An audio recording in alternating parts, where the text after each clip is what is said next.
আমরার মানব সমাজের অহংকার এতটা উচ্চ মাত্রায় পৌঁছেছে এবং আমাদের মানসিক যে মানুষত্ব এটা এতটা নিম্ন পর্যায়ে আইছে।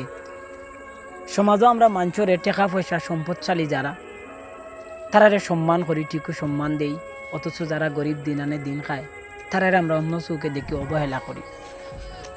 একই বাড়িতে অনেক সময় দেখা গেছে গরিবের বাচ্চাও যেন দৌড়াদৌড়ি করে, একই বাড়ির 4টা ঘর আছে, বাচ্চা দৌড়িব দৌড়াদৌড়ি করবো। দেখা গেছে দুর্বল ফ্যামিলির বাচ্চা তারা দমক দেওয়া হয়, অনেক সময় মারামারিও করা হয় এবং অনেক বড় বড় কথাও খাওয়া হয়।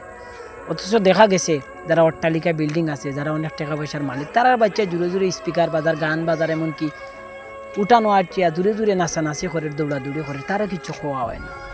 এক আল্লাহর সৃষ্টি আমরা দুনিয়াত মানুষ আর মানুষ দুনিয়ার মাটি দুই ভাগ করে দেয়।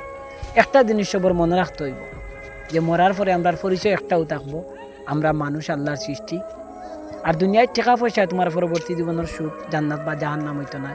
তোমার আমল খাইস্ত এবং তোমার ব্যবহার, তোমার কাজের মাধ্যমে তোমার পরবর্তী জীবন সুখর অথবা শান্তি অথবা হইতে পারে বিরাট কষ্ট এবং জাহান্নামের জীবন। এটা সবার মনে রাখা উচিত।